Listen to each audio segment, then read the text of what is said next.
আসসালামু আলাইকুম। আশা করি সবাই ভালো আছেন, আমিও ভালো আছি। হঠাৎ করে শুটকির ভর্তা খেতে মন চাইলো, তাই পাটাপুতার ঝামেলা না যে বাটনাতে করেই শর্টকাট ওয়েতে শুটকির ভর্তাটা বানিয়ে ফেললাম। এখানে শীতল শুটকি আছে, রসুন, পেঁয়াজ, শুটকিটাকে ভালো করে ওয়াশ করে দেন চুলায়, এটাকে ভালো করে টেলে নেওয়া হয়েছে। আর এইদিকে ব্লাইন্ডার জারে শুকনো মরিচ পেস্ট করা হয়েছিল, ওইখান থেকে একটু পেস্ট নিলাম। যদিও শুকনো মরিচের এই পেস্ট একেবারে মিহি করা হয়নি, একটু আস্ত রাখা হয়েছে, যেহেতু এটা ভর্তা করা হবে আর ভর্তাতে একবারে মিহি পেস্ট ভালো লাগে না, তাই মরিচটাকে 80% পেস্ট করে নেওয়া হয়েছে।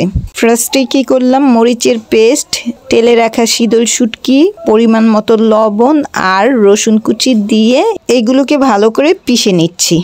এই বাটনাটা আমি অনেক আগে কিনে আনছিলাম, এটা আপনাদের সাথে শেয়ার করছিলাম, বাট এই পর্যন্ত এটা দিয়ে কখনো ভর্তা বানিয়ে খাওয়া হয়নি, এই ফার্স্ট টাইম বানানো হচ্ছে। জানি না এটার ভর্তা খেতে কেমন লাগবে, তবে আমার মনে হয় ভালোই হবে।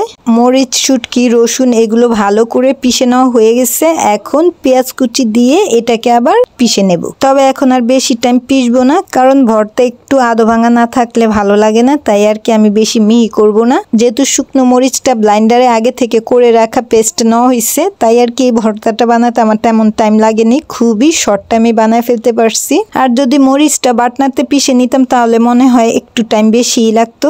ওইভাবে একদিন করে দেখবো কেমন টাইম লাগে। যদিও আমাদের বাসায় সবসময় শিলপাটাতেই ভর্তা বানানো হয়, যেহেতু অনেক ভর্তা বানানো হয় আবার অনেক পদের বানানো হয়, তাই শিলপাটার মধ্যেই বানানো হয়। আর আমি যেহেতু কখনো ভর্তা বানাই না, আবার আমার হাতের ভর্তা তেমন মজা হয় না, তাই আর কি আমার কখনো ভর্তাটা তেমন বানানো হয় না। বাট আজকে বাটনাতে নিজেই ভর্তা বানাইতে বসছি, দেখি কেমন হয়। লবণ একটু কম হয়েছে, তাই সামান্য একটু লবণ দিয়ে এটাকে ভালো করে মাখিয়ে নিচ্ছি। এখন একটু চেকে দেখবো এটা খেতে কেমন হয়েছে। ভালোই হয়েছে, অবশ্য ভালো বললে ভুল হবে, বেটার হয়েছে। আমার মতো যারা ভর্তা বানাতে পারে না তাদের জন্য এই বাটনাটা খুবই নেসেসারি। আমার বোনেরা, ভাবি, তারা যেইভাবে শিলপাটায় ভর্তা বানায় তাদের ভর্তাটা খুবই মজা হয়, বাট আমার হাতে তেমন মজা হয় না। তবে আজকে যে বাটনার মধ্যে ভর্তা বানাইছি এটা খুবই মজা হয়েছে। এই কারণে আর কি বলছি, আমার মতো যারা ভর্তা বানাতে আনারি তাদের জন্য এই বাটনা খুবই নেসেসারি। যাই হোক, এখন ভর্তা মাখানো এই বাটনার মধ্যে কিছু ভাতও পিষে নিচ্ছি, কারণ পাটায় ভর্তা মাখানো ভাত খেতে আমার ভালোই লাগে। এই মাখানো ভাতের টেস্ট সেম টু সেম পাটায় মাখানো ভাতের মতোই হয়েছে। ভাত মাখাটা খেতে অসম্ভব মজা হয়েছে।